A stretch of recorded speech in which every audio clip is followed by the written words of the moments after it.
দর্শক, ২৪-এর ৫ আগস্ট শেখ হাসিনা সরকারের পতনের পরে বাংলাদেশে বহু প্রতিষ্ঠানের নামকরণ চেঞ্জ হতে দেখেছি। খুবই স্বাভাবিক প্রক্রিয়া।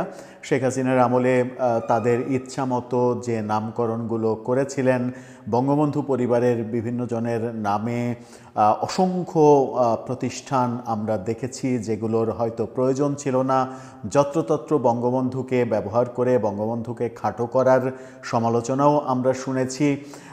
সেই প্রক্রিয়া বর্তমান সরকার অব্যাহত রেখেছে এখন পর্যন্ত। কিন্তু গতকালকে একটা বেশ মজার খবর তৈরি হয়েছে রাজশাহী বিশ্ববিদ্যালয়ে চলমান দুইটি নতুন হলের ছাত্রছাত্রীদের আবাসিক যে হল, সেই হলের নামকরণ পরিবর্তন করা হয়েছে।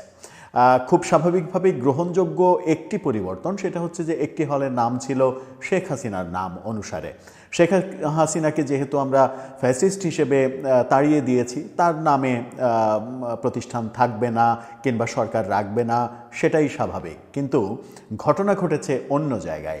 আরেকটি হলের নাম ছিল আমাদের জাতীয় ৪ নেতার অন্যতম রাজশাহীর কৃতি সন্তান কামরুজ্জামানের নামে।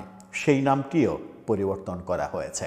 শেখ হাসিনা ফ্যাসিস্ট বুঝলাম, শেখ হাসিনা খারাপ বুঝলাম, শেখ হাসিনার পতন হয়েছে তাও বুঝলাম, কিন্তু কামরুজ্জামান তিনিও কি ফ্যাসিস্ট? তিনিও কি অন্যায় করেছেন? তিনি মহান মুক্তিযুদ্ধের প্রধান ৪ সেনাপতির একজন হয়ে বড় অন্যায় করে ফেলেছিলেন কি তিনি?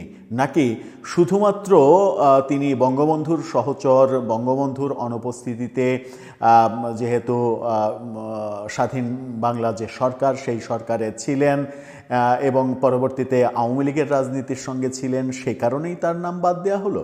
চলুন রাজশাহী বিশ্ববিদ্যালয়ে কি হচ্ছে, কি হলো একটু জেনে দেখি এই ভিডিওতে। থাকবেন পলিটিক্স টিভির নিয়মিত আয়োজনে।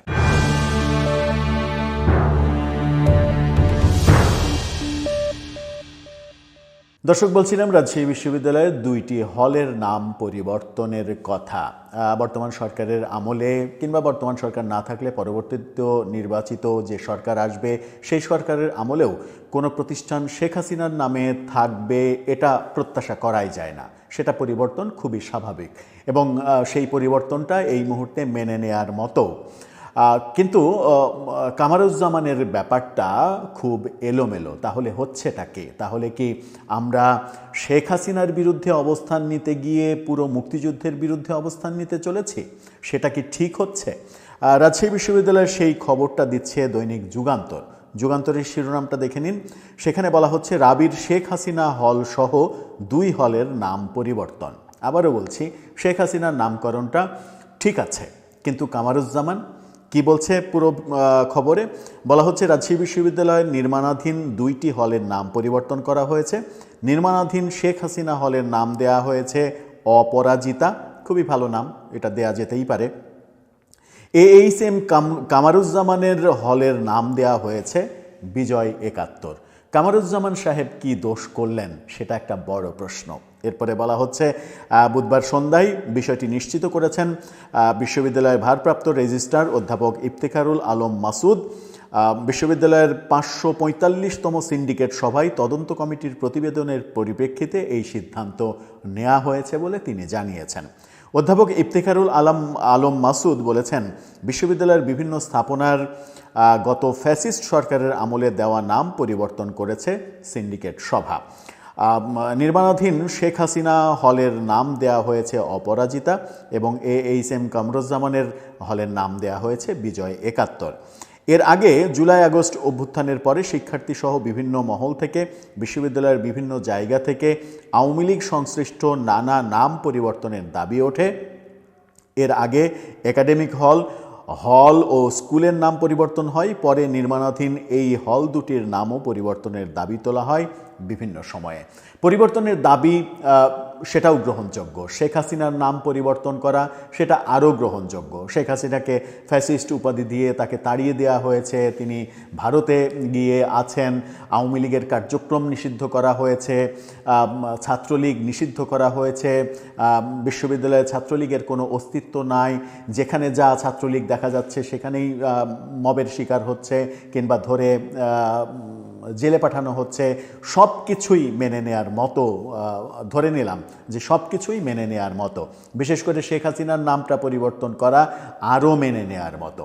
কিন্তু মুক্তিযুদ্ধের অন্যতম বড় নাম, স্বাধীন বাংলা সরকারের অন্যতম একটি ফিগার, জাতীয় চার নেতা, যে জাতীয় চার নেতা 1975 সালের 3রা নভেম্বর নৃশংসভাবে জেলখানায় খুন হয়েছিলেন, তাদেরই একজন এইচ.এম. কামারুজ্জামান, তিনি কি দোষ করলেন? তিনিও কি ফ্যাসিস্ট?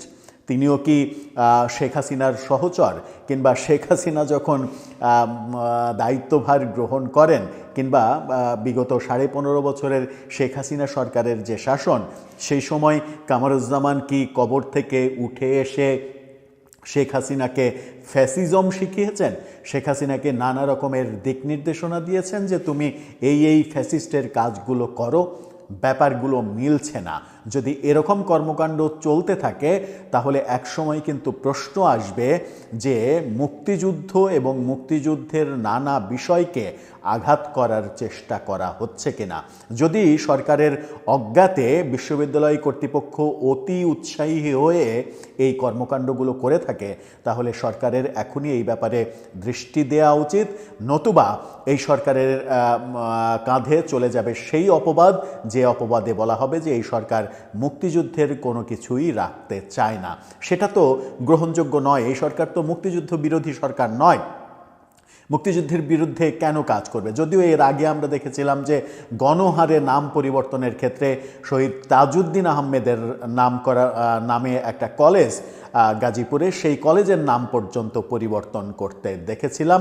পরবর্তীতে সরকারের পক্ষ থেকে জানানো হয়েছিল এটা ভুলবশত হয়ে গেছে। এরকম ভুলবশতই কি রাজশাহী বিশ্ববিদ্যালয়ে কামরুজ্জামানের স্মৃতি মুছে দেয়া হবে? রাজশাহী বিশ্ববিদ্যালয়ে এখনও যখন দগদগে স্মৃতি বহন করে, বদ্ধভূমির স্মৃতি বহন করে, রাজশাহী বিশ্ববিদ্যালয়ে বাংলাদেশে যে কয়টা বড় বদ্ধভূমি রয়েছে তার মধ্যে একটা বড় বদ্ধভূমি রাজশাহী বিশ্ববিদ্যালয়ে, সেই রাজশাহী বিশ্ববিদ্যালয়ে মুক্তিযুদ্ধের মানে অকুতোভয় এক সৈনিক, স্বাধীন বাংলা সরকারের প্রথম সরকারের মন্ত্রী এবং প্রথম সরকারের প্রভাবশালী একজন জাতীয় চার নেতার একজন, তার নাম মুছে ফেলার মাধ্যমে কি বার্তা দিচ্ছে রাজশাহী বিশ্ববিদ্যালয় কর্তৃপক্ষ? একটু ভেবে দেখার মতো বোধ হয়। দর্শক, আপনার মতামত এ ব্যাপারে জানিয়ে লিখতে পারেন আমাদের কমেন্ট বক্সে।